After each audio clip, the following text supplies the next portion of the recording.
Hello, I am Ari Bornovitsky and I read Ready Player One by Ernest Cline. Ernest Cline is an American author born in 1972 in Ohio. Ernest Cline has had a fascination for science fiction since he was little, and his main inspirations for most of his books is the movie Back to the Future.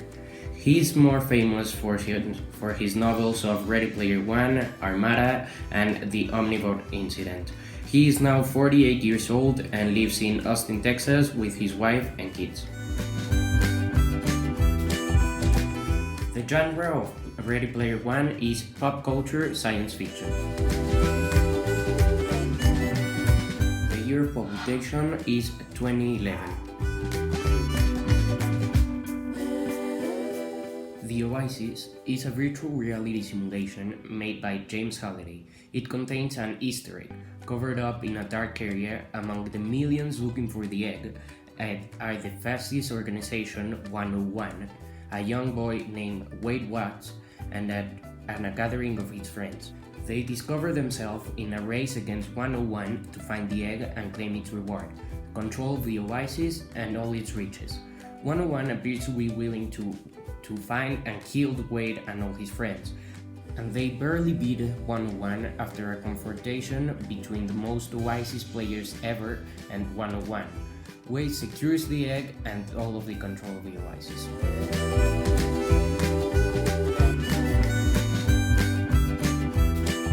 One of the themes could be reality, since the whole thing happens in two realities, being the real world and the Oasis.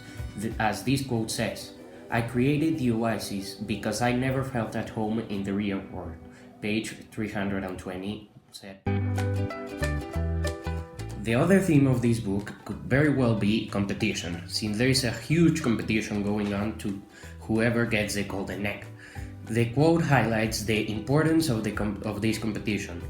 The quote is, "Everyone my age remembers where they were and what they were doing when the competition began."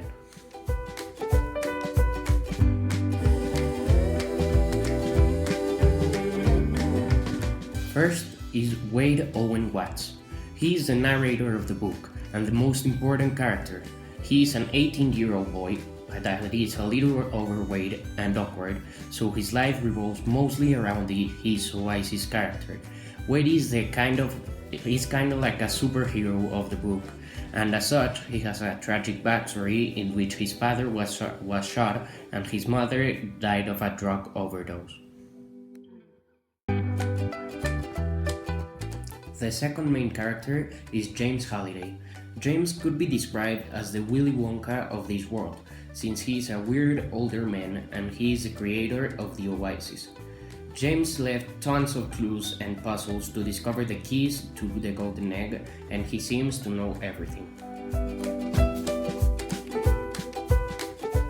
The third character is Samantha Evelyn Cook, aka Artemis. She is an independent and fierce woman with amazing capabilities inside the Oasis. Wade has a huge crush on her, and they become friends with a common purpose: to find the egg together and use it for good. Ernest Cline uses a comfortable tone during the whole book to keep the readers intrigued but safe by reading it. He includes a comedic aspect, like this quote explains. Start of quote, "For a bunch of careless apes, we've managed to invent some pretty incredible things." Page 115. The writing style of this book is in a first-person narrator, written in the past tense like an autobiography, and it has a narrative writing style like this quote, "I want to set the record straight."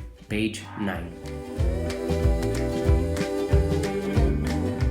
The first figurative language is a metaphor, and it says, "Between the opening of the contest and the winning of the Copper Key, Anorak Salamak became my Bible." Page 85. The second figurative language is a simile, and it says, "These gunters are like a swarm of metal insects." Page 324. The third figurative language is an irony, and it says, Halliday is a genius millionaire with a world full of possibilities, yet he seems very unfulfilled as a person. Page 163. The next figurative language is imagery, and it says, when we got to Columbus, Ohio, the place was so dark and with so many people doing all kinds of unimaginable things because of the contest. Page 192. The last figurative language is a foreshadowing, and it says everyone wants the egg. In page 44, it's a foreshadowing to the final battle. The main two symbols of the book are the egg that symbolizes power and the keys that symbolizes knowledge, because once you earn the key, you earn the knowledge that comes within it. The plot starts with the exposition, that is when Wade introduces himself and tells the story of how his parents died. Next is the rising action. The rising action is when Wade finds the first two keys with the help of his friends, and he finds out about 101 and what they do to other people. Wade earns prizes like armor and an extra life. Next is the climax. The climax happens when Wade is brought to the 101 headquarters and has to escape with his friends to find the code to unlock the third and final key. Then is the falling action, that is when Wade and the Gunters have the huge battle with 101 to retrieve the final key and get the egg, but there's a huge explosion and everyone dies except Wade, who had an extra life. And finally, the resolution, that happens when Wade meets Artemis in real life and they restore peace in the Oasis and use the money that they earn to do some good in the real world. The main conflict of the book is that everyone wants to find the egg, and if the massive corporation of 101 gets it, it's not going to use it for good. The type of conflict is character versus technology. The message or moral lesson that I found in this book is that it is to appreciate your reality, since it's the only one that we have, and not to let technology rule our lives and our decisions like it is portrayed in the book. I would most definitely recommend this book to everyone who wants to read it, since it's a really interesting book with many things that are becoming way too real for us, and it really leaves you thinking about your reality.